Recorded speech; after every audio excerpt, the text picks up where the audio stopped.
often get asked, what's the most important thing to help with a mental health crisis in children?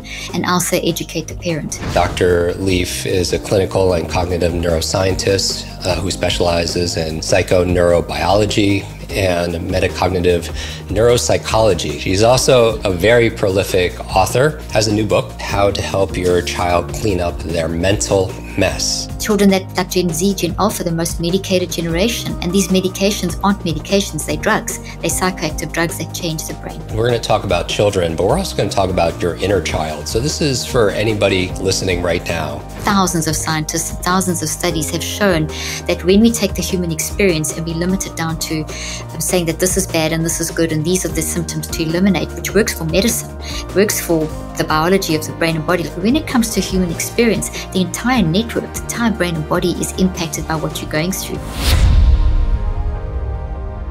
Welcome back to the Kwik Brain Podcast. I am your host and your brain coach, Jim Kwik of Kwik Learning, and we're here as always to help you to learn quickly in 20 minutes or less. Make sure you subscribe to our YouTube channel where we put the extended version. You can join over 1.2 million subscribers there. I highly recommend that's where you consume this, but if you're not, that's okay too. We're gonna sum everything up in 20 minutes, and we have a very important topic that we're gonna talk about, which is managing your mind, which I think all our audience across the world wants to know more about. And again, if you haven't taken our brain animal quiz, please make sure you do that at mybrainanimal.com and see if you are a fast-acting cheetah, if you're a logical owl, if you're a creative dolphin or empathetic elephant, and get your free assessment as well. It's absolutely free. You'll get a report on how to take your brain animal type personalized for you, on how to learn and how to lead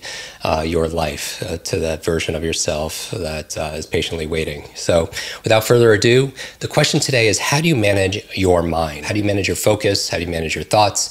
How do you manage your emotions, your behaviors? On the show, we have back, very, very happy to have back, Dr. Caroline Leaf. Welcome, Dr. Leaf. Thank you so much. Thank you so much, Jim. It's always great chatting to you and chatting with you about the brain and the mind. Yeah. Now, you and I have geeked out in the past on both our podcasts and also at events where you and I have had the pleasure of sharing the stage.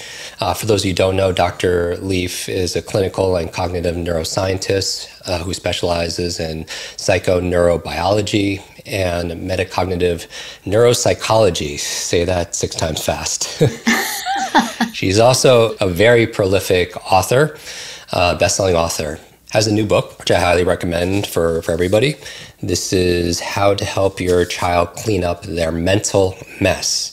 And this is a guide to building resilience and managing mental health. And I really do believe that we're going to talk about children, but we're also going to talk about your inner child. So this is for anybody who not only has a child in their life, but this is for you listening right now. No matter what age or stage you are, this is an essential guide to anyone who wants to teach themselves or teach their children how to improve their cognitive functioning, their emotional resilience, their mental strength. And when we teach children, we teach their children as well. And so how do you master your minds? Teach them to become masters of their own life. And this book will show you how to do that. Now, Dr. Leaf, today, we are facing, children and adults are facing a mental health crisis, and we could talk about your way of looking at this, but for sure it's becoming an epidemic, and people are showing signs of anxiety, depression, more than ever before. And if it's left unaddressed, just left to the wind, you know, these mental messes, as you call them, could follow them into teenage years, into adulthood. So how do we help children help themselves? And I'll put a link in the show notes, as I always do, to all the resources for your book, for your social media, also for our past podcast episode, which I highly recommend people listen to. Why don't we start by just delineating the difference? Because sometimes people use the terms brain and mind interchangeably. So how do you define the difference? Well, that's a great place to start, Jim. Thank you. And thanks for that great introduction. Your mind is the ability that we have to think, feel, and choose and it's also a whole physics component of energy and so on. So the easiest way to understand mind is to think about the fact that your brain, if you were dead, your brain couldn't do anything. Your brain would just basically just be disintegrating. But the fact that you can actually listen and watch this podcast and we can have the conversation and you're alive, you're thinking, feeling, and choosing in response to this information. And that's the mind. So on a psychological level, it's our ability to think, feel, choose in response to life, and then to take that response and put that into the brain as a bunch of energy, which then stimulates chemical and neurochemical and electromagnetic and all kinds of genetic responses inside the brain.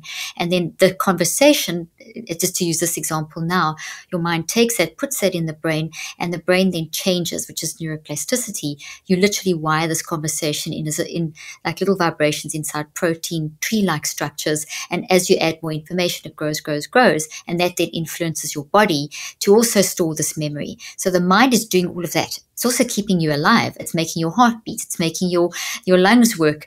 As soon as you die, all of that goes away. So I know that's a big thing, but think of it just in summary as your aliveness, having a psychological and a physical component, and it's how we get stuff into the brain and the body and how we help our brain to function like it should.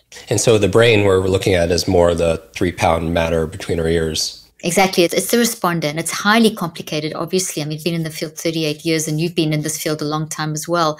And it's very complicated, and it needs to be, because humanity is complicated. Our mind is complicated. So your mind needs a very complex structure to be able to basically store life. And then the combination of mind, brain, body is how we then show up in life. It's our driver. It stores the driving forces. And I love this podcast to be about how to be able to manage your mind or master your mind at any age or stage, especially dealing with this growing environment. Crisis. Yeah, we're post-pandemic, a world full of AI. Children and adults were being inundated with information, distraction. I love models, and one of the things I loved about your books is you have something called the neurocycle, right? Which is this 5-step science-based management system to help people of all ages and stages, again, whether they're children to adults, to help them to do things like prevent toxic thoughts, help manage their memories from affecting their mental health. So maybe we could give an abridged version, maybe. I know it's very dense, and people should definitely go through the book because it's extremely practical, and that's what I love about it. But maybe we could go through these 5 steps. What do you see as the biggest challenge that children and adults are facing right now when it comes to their environment, the difficulty that's being placed on their nervous system? Okay, a brilliant question. So we cannot separate ourselves from the environment. The environment's influencing us as humans. So it's about us in the environment. And then additionally, every generation brings new challenges. So this is not the first pandemic. We've gone through wars, pandemics before. We've gone through different types of technology. So we've got to be careful of blaming the mental health crisis on technology per se or the pandemic per se. We rather need to look at the bigger crisis. The mental health crisis that we talk about is actually a symptom of a bigger crisis. And the bigger crisis is one of mind management, which really goes to the work that you do too, Jim. Because if we are not managing our mind and know how to use social media, know how to deal with all the incredible technology and access to information, that can create a sense of anxiety. It can create a sense of angst.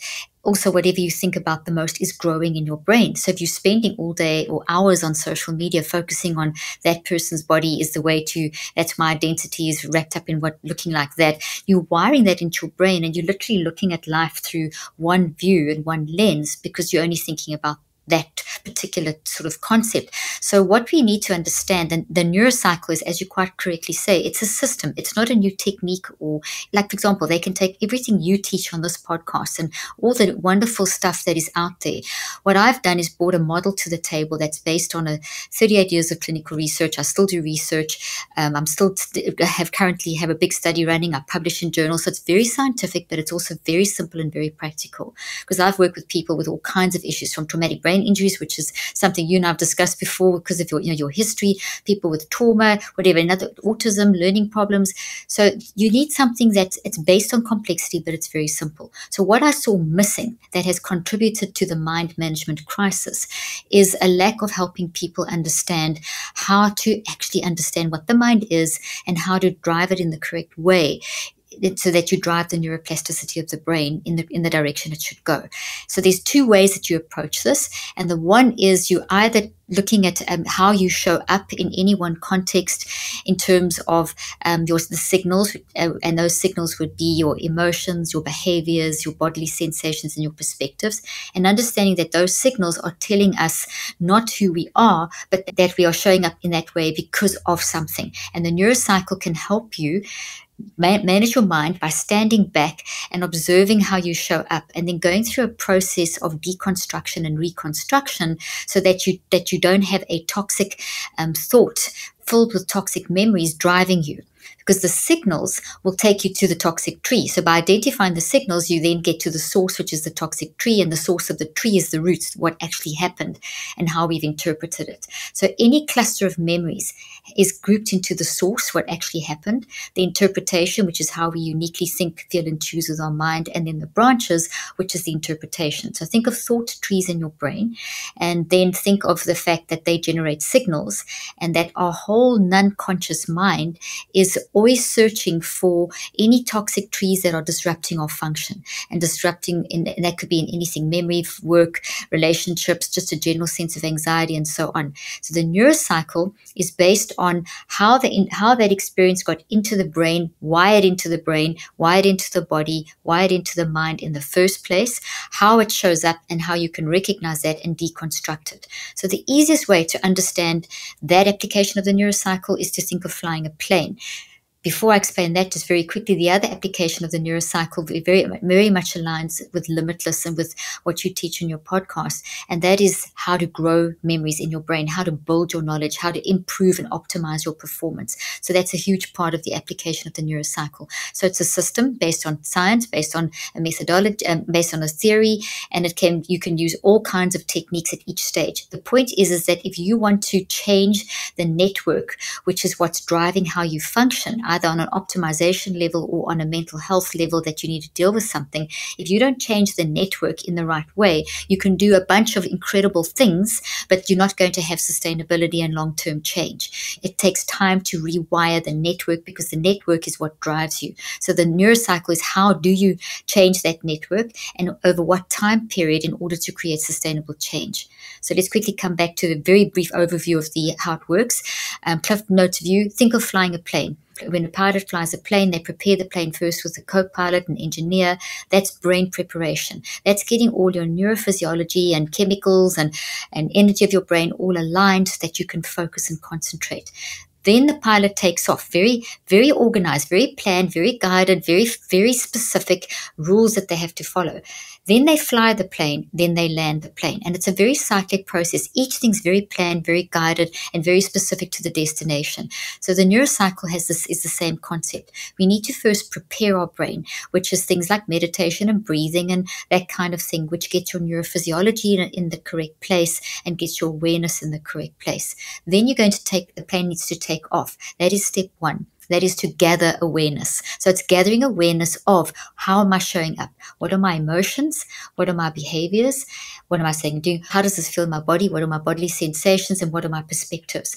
Then that takes you off. If you just do brain preparation and taking off, in other words, if the pilot only knows how to prepare the plane and take off, the pilot will crash. You have to fly the plane. So a lot of current techniques today will teach people how to prepare and take off but not fly, and that's why people crash. So if people are in therapy situations or using different techniques, if they don't fly as well, they crash. So you get a limited benefit, and that's part of the research I've done. So how do we fly the plane? That's steps 2, 3, and 4. So the second step is a a very focused, reflective stage where you start asking questions about those 4 signals. Why do I have them? What are the emotions? What are they linked to? The who, the what, the when, the where, the why. How's it linked to that in my body, that in my perspective? So you start digging down. That takes you, in neuroscientifically, it activates that network in your brain and makes it conscious. And when we're conscious of it, we can then change it. So we can start deconstructing and reconstructing. You can't eliminate whatever's happened to you, will always be part of your story, but you're changing how it plays out into your future. The third step, which is still flying, is to then capture this gathered awareness and reflections, those 2 stages, and to capture them in a written format where you can also incorporate things like visualization and drawings and words. And the idea is not to journal. The idea is to do a mind-brain dump. So whatever comes up, you want to take advantage of your conscious mind connecting with your non-conscious mind and activating the different parts, the sides of the brain, activating the frontal lobe, getting all these gamma waves and all kinds of things happening so that you can dig deep and develop your insight. So the idea and key is to write all over the page, different colors, put words in bubbles, whatever comes to mind, even if it seems completely unrelated, to get that out. Very important stage of flying. And it's very planned and very guided. And then the next step of still flying is to recheck. And to recheck is now going back into what you've now captured on the page, which is step 1 and 2 on into step 3, and to make some sense of it. This has happened. What can I do? How can I reconceptualize? How can I look at this differently? It's standing back and looking at this with multiple perspectives. And it's seeing this has happened. How can I move forward? It's looking at triggers. It's looking at all that kind of thing.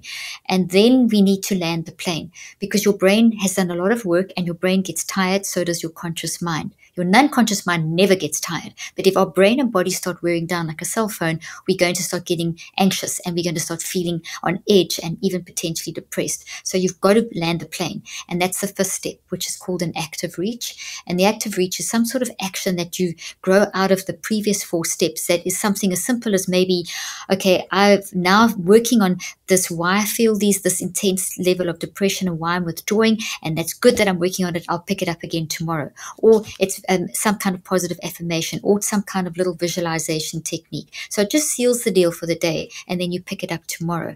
Because memories joint networks, which are memories captured inside a thought trees made of memories. That's what we mean by a network, which has 3 different types of representations in the mind-brain-body network. Those will not change in one neurocycle. It doesn't take 21 days to change a habit that we've built up from bad social media. It doesn't take 21 days to fix a trauma. Any of those, it takes cycles of between 59 and 66 days. And that's a lot of the research I've been doing. We have a big study currently running. I just published a paper on this as well. So I looked at the mind, brain, and body changes in all different levels, down to telomeres, hormones, brain waves, all of it, to see how long does it actually take to rewire these networks, that you don't just recognize, okay, I can be the change, but it is something that how can that change become a habit so that it's useful, that if I'm in a situation 3 months from now and I get triggered, that I remember how I used to respond that affected my functionality or detracted from my ability to function at a higher level. I remember that, but I no longer operate in that. I've got this new network that then is what will drive me. So that's kind of a bird's eye view of the concept. Hi, this is Jim Kwik, author of the New York Times and Wall Street Journal bestseller Limitless, and today I am thrilled to share with you some exciting news. It is Limitless Expanded. It's an updated and brand new edition of my transformative guide, and now it's enriched with new insights and new tools to help you navigate our post-pandemic world. For a limited time, when you pre-order your copy of Limitless Expanded, you're going to get exclusive free access to my 13-day Quick Start 2.0 training. It's a brain training plus a bunch of amazing bonuses. Just go to limitlessbook.com and pick up a copy for you and pick up a copy for a friend. I love it. So a few things that we could deconstruct here. I love it that you could change your mind to be able to change our life, and that we are the pilot of our life, not the passenger. Sometimes we feel like we're just at the effect and we're just kind of riding some kind of somebody else's is directing course. And I love the analogies and the metaphors that you use, whether it's a tree or it's a plane. Now, just two terms to clarify. You mentioned conscious and also non-conscious. Maybe we could just quickly define that for for those listening? Absolutely. So most people have heard of the subconscious and the unconscious, and they think that these are the programs that drive us. It's kind of more complicated than that. The unconscious is when you're asleep or knocked out or under anesthetic. It's a brain state that you go into. The non-conscious is a very dynamic and active and intelligent state that you're in 24/7. So this is where every single experience that you have as a human, from whatever stage in the womb to whatever age you're at now, or every single experience is being built via the non-conscious mind working with the conscious mind into the non-conscious mind with a representation physically in the brain as a tree, in the body as a change in our cells, and in the mind levels as a biofield. So it operates 24/7. It's not bound by the present, past, and future, and it contains all our experiences. It's very much on our side.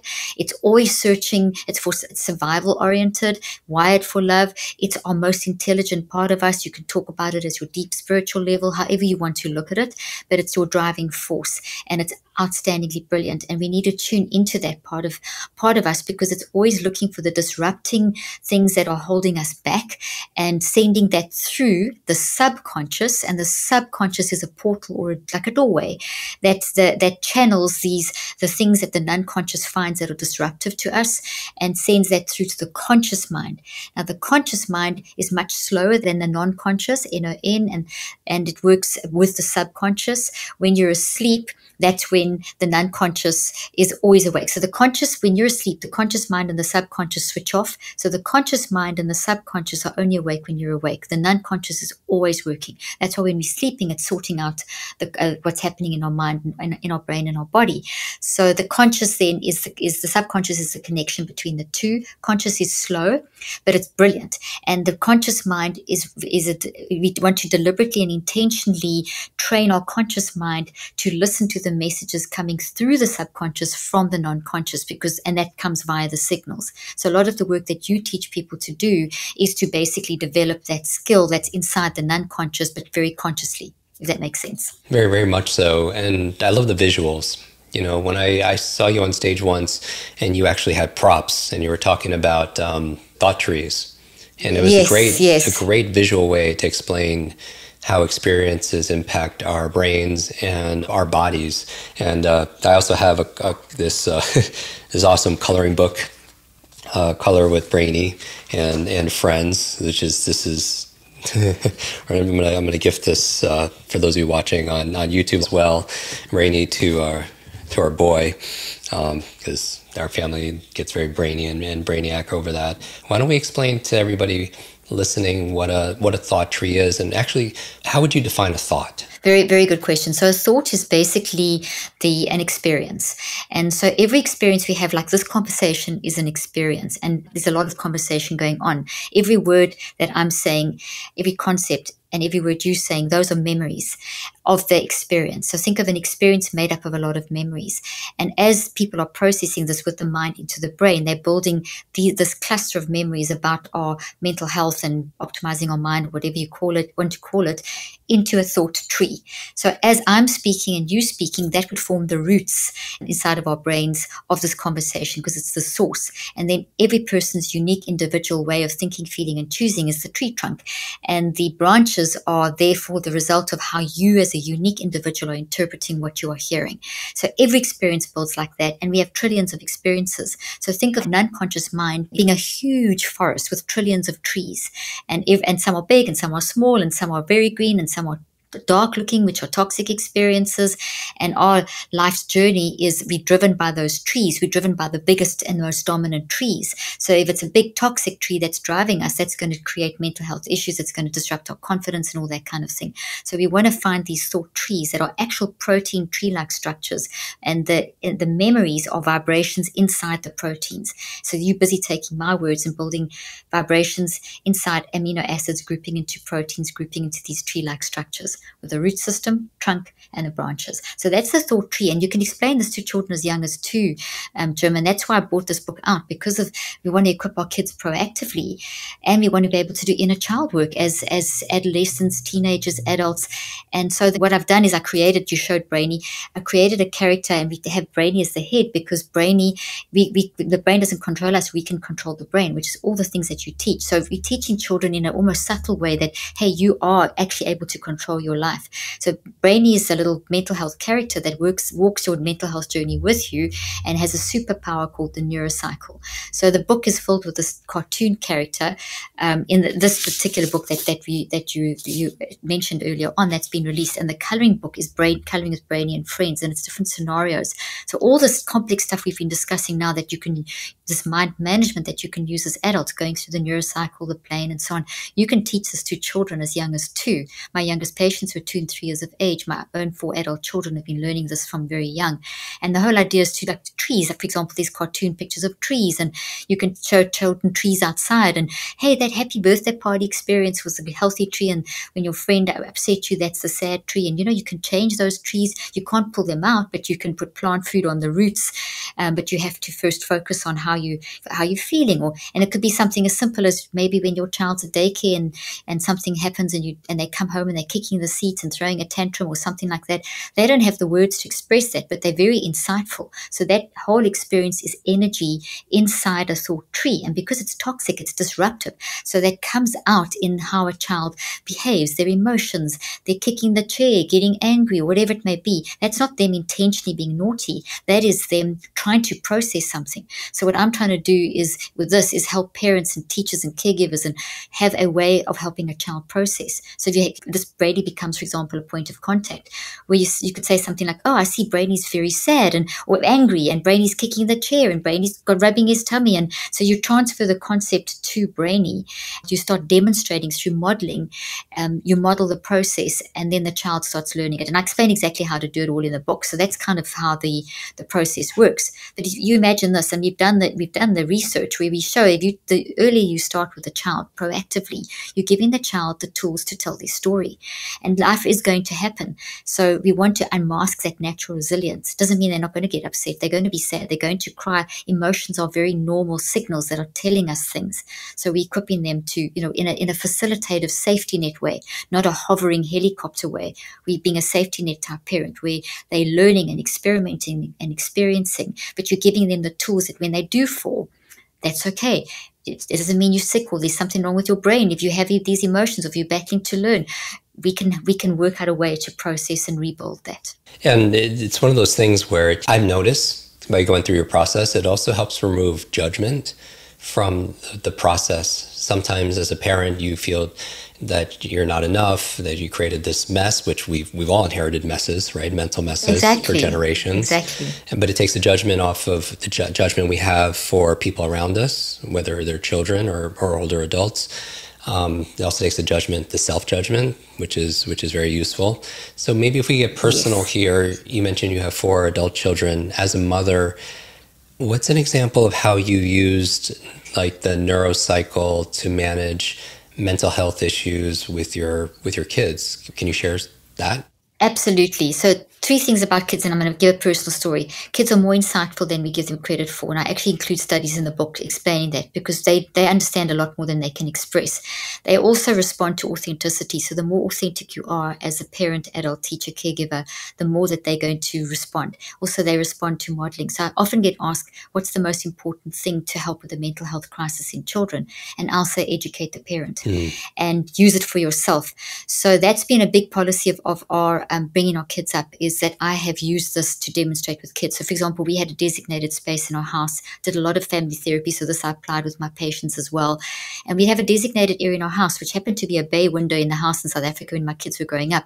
And it was a beautiful bay window. We always put our Christmas tree there, and it had a beautiful view. And we had this toy box full of, with like little, this is when they were younger, with like art supplies and paper, and it was a pretty area. It was lovely, nice and comfortable little seat there. So if the kids came home from school, or they were young, or I was upset about something, I would, if possible, if I was at home, go to that space. So designated space, concept being that mind drives everything. We designate spaces. We clean our teeth in the basin in the bathroom. We do yoga on a yoga mat. We cook on the stove. The concept of this is important. I'm going to go to a designated space. So to answer your question with a personal story, that concept of having a designated space is how I brought my kids up, and I would use it by modeling first, then they automatically used it. So let's say I had a bad day or had a very difficult day, maybe with lectures I gave or a business meeting, and I felt very frustrated, and I walked in the door and I wasn't maybe friendly enough to the kids, because all of us mess up, our kids, we all get messy, and that's okay as long as we're managing our mess. And I maybe yelled at the kids or something and got frustrated or said something that I didn't really mean. I could say, oh my gosh, and I could go to, and I did, and I'd go to that designated space and say, okay, I'm so frustrated. I yelled at you, emotion, behavior. My shoulders were all tense and I kind of looked scary, and that's the bodily sensation and perspective. Today, my day just sucked. And so I've been honest, I've gathered awareness, and then I'd say, I think this happened because I'm trying to do too much, whatever the reason was. So I would just give a couple of sentences, not a lot, and then I'd grab my little piece of paper and just draw a couple of faces on, or write words depending on what age my kids were at, and I'd put down, this is how I'm feeling. At this stage I have them engaged. They now are coming around. They are, shame mom, and let me help you, and then in that I can just write a few pictures down. Then they may add some pictures and put some words down depending on whether, as they got older I would write words and describe.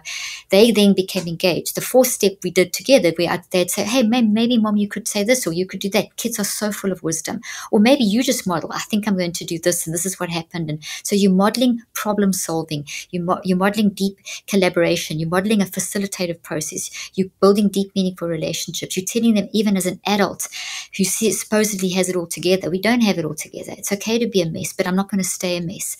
And then maybe the active reach would be something like, let's go play with the dogs in the garden, or let's go, because we had a huge garden, let's go for a little walk. So there was an action. So by modeling that, my kids knew they came home from school and they would gravitate to that space. And it was an opportunity for us to create this. And as they go into adulthood, they just automatically, because they've grown up with us, we just all apply it. Just last night, my 30-year-old turned around to me and said, oh my gosh, this thing, because something had happened that was really upsetting yesterday, very, very upsetting for us as a family.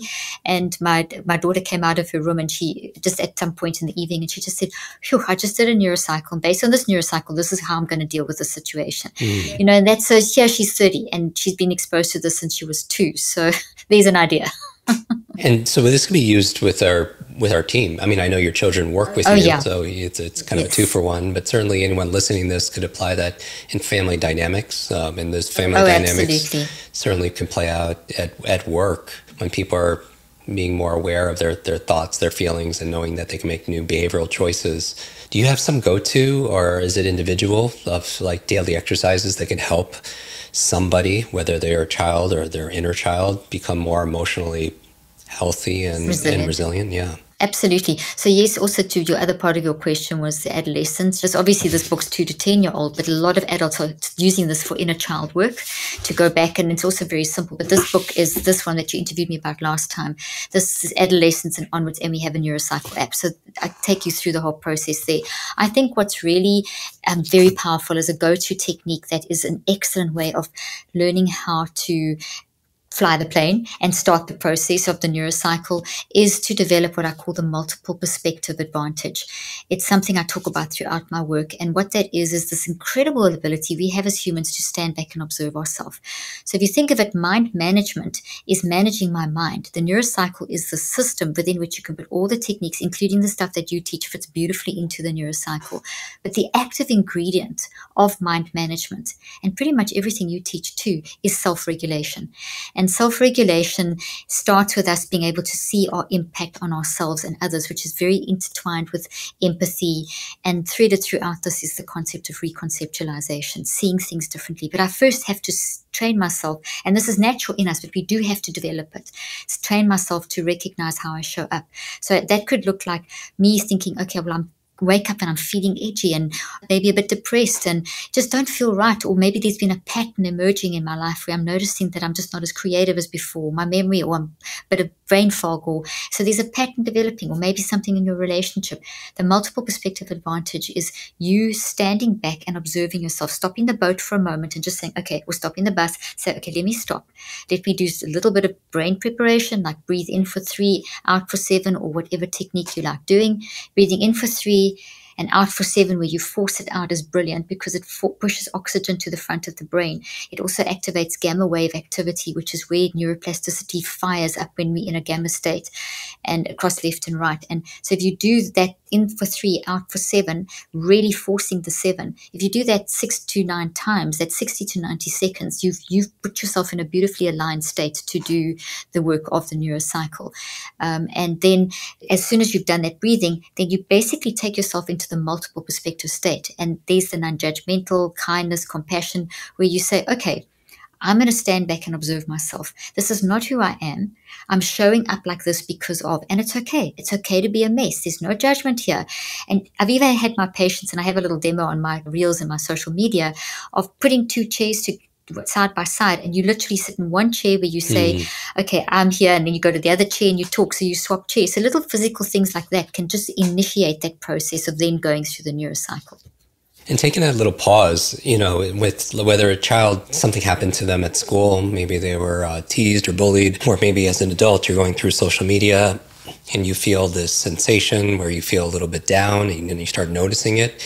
It gives you a set of tools, as opposed to just, again, kind of being the passenger and just riding that out and just hoping, because hope is not a very effective strategy when it comes to managing our mind. No, you've got to be active. You've got to realize that we are creating this psychoneurobiological network. It's an energetic, alive thing. It's a dynamic. This is not some airy-fairy thing. This is real energy inside real proteins. It's changes in the cytoskeleton of your 37 to 100 trillion cells. This is very, very real, but you have control.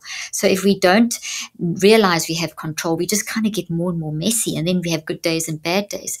But if we can realize, as you said, that we can direct this process, we then become very empowered to recognize, okay, I'll be messy. I'm allowed to cry. I'm allowed to be sad.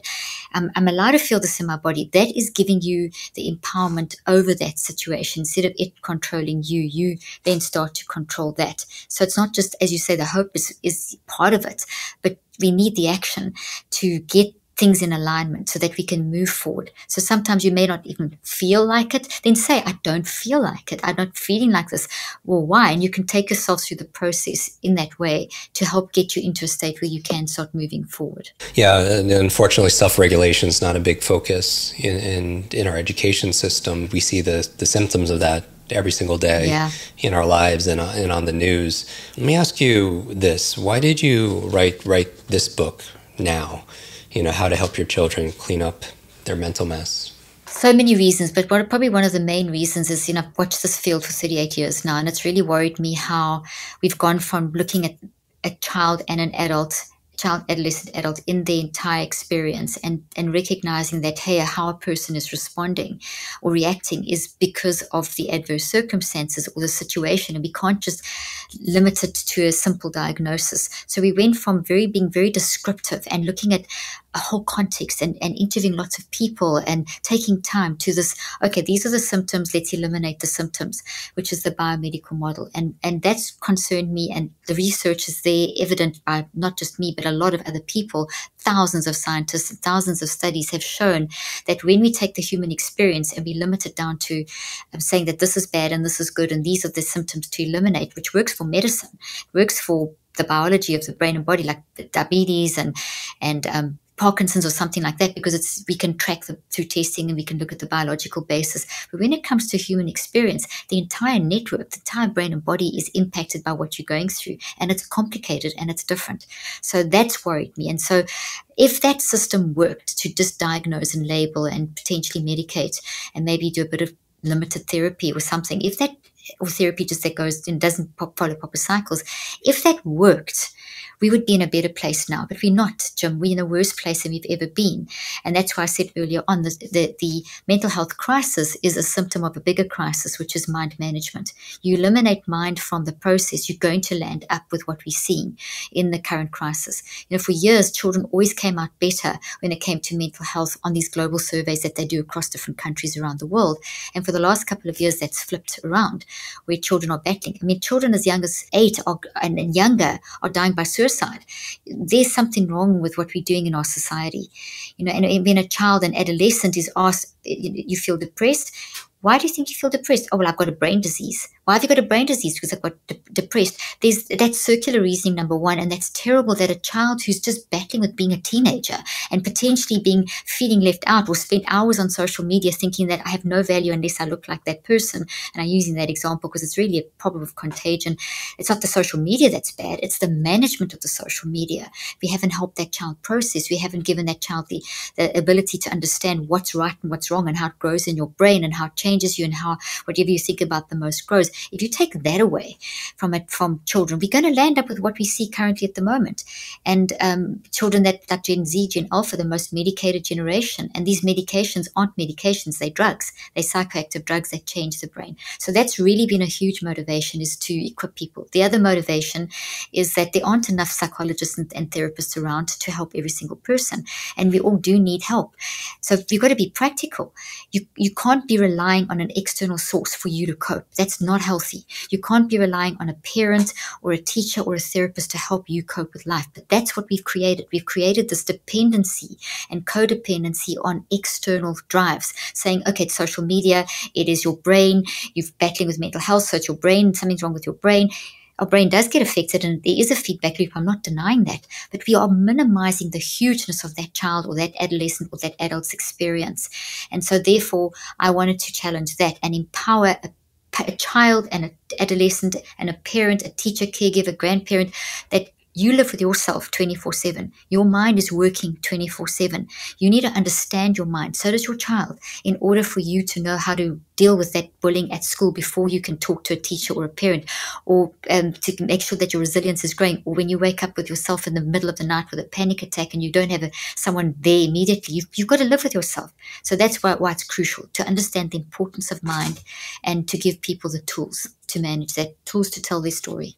And I appreciate you bringing that up, because human beings, they have an immense amount of resilience and resources once they're shown how to be able to curate those. I mean, obviously, for the disclaimer we put on the podcast that this episode is not meant to diagnose or treat any kind of conditions. You could seek a trained professional, ideally that's trained, is familiar with Dr. Leaf's work. But the onus is on us. It'd be too much to put it on an external source, outside the family dynamics, because it is highly complex.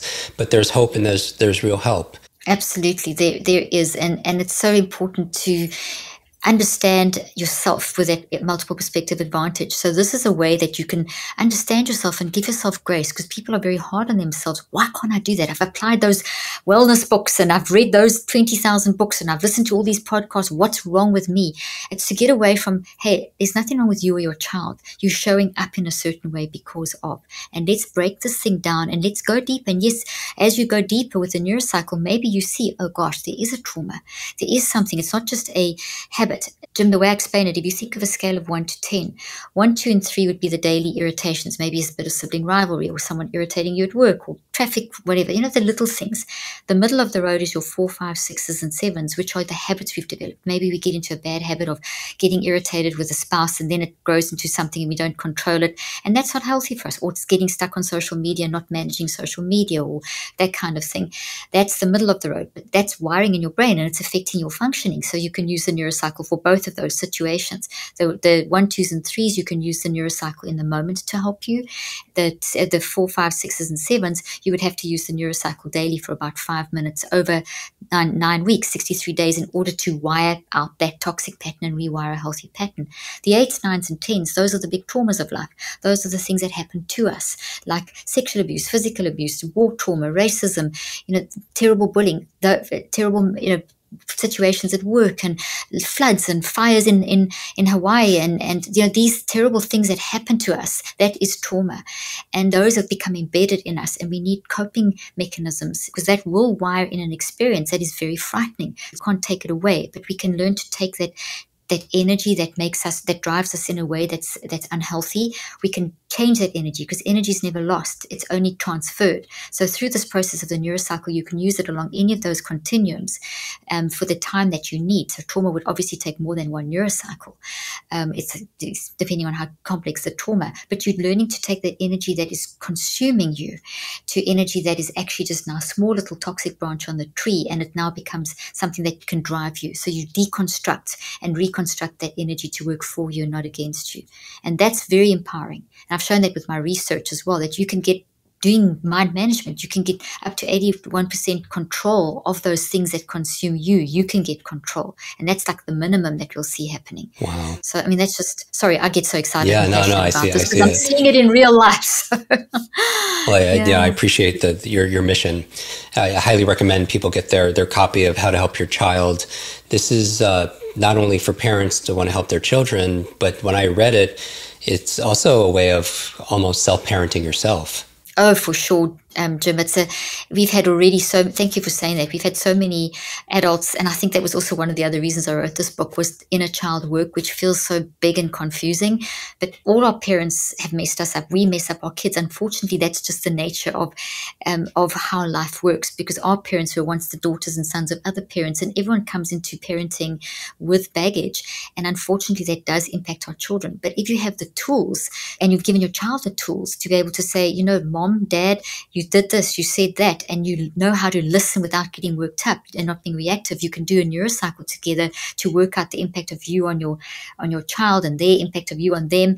At the same time, they're honoring that you came to bed. So there's no blame. There's no blame or shame going on here. There's just a very conceptual, deep, meaningful way of you going to your inner child, and just seeing all these cartoons and the way I've demonstrated in the book with Brainy as a cartoon, it just helps you. And the languaging that I use, because it's also developmental, I show you if it's a 3-year-old versus a 5-year-old versus a 10-year-old. You as an adult may need to know how to ask yourself as a 3-year-old that question in that way. You may need to look at Brainy and do the 2-chair exercise, and that works really well. I used to do that kind of inner child work with my adults when we started seeing that, okay, this is potentially something that's still there, it's not healed, so let's now take you back to this place in a very, very safe way where you can then help heal yourself. So in that respect, it's really, really helpful. Yeah, Brainy is like, I'm just looking at him right now, he's like a superhero. He is a superhero. It's one of the things that I love. That's what we say. He's a superhero who walks your mental health journey with you, and he's got a superpower called the neurocycle. So, Jim, what we're also doing is, and they're not ready yet, but my son is a writer, and so we're writing a whole series of books. We've created the universe of Brainy, and we are writing stories of all these concepts, but how, you know, that you can reach your children. And like the first one's about bullying and how to deal with bullying, and it's a whole story about a friend called Lobie, or a bully called Lobie, and we've taken funny brain terms, and so we've got a whole just to give people the tools to be able to process through. But yes, he's a superhero, and we all need a superhero. Yeah. Dr. Leaf, where can people get their copy of the book, and how do they stay in touch with you? Absolutely. They can get the book wherever books are sold, and it's available at the moment. And my social media handles are Dr. Caroline Leaf. Webpage is drleaf.com. Brainy and the coloring book are both available on our webpage, drleaf.com. These aren't available just generally. They're on our webpage, but the book's available wherever books are sold.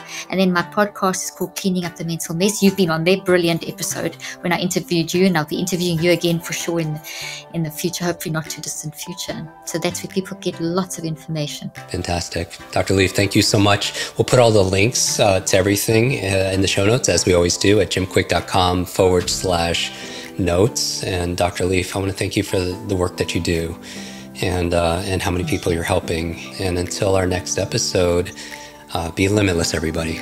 Thank you so much.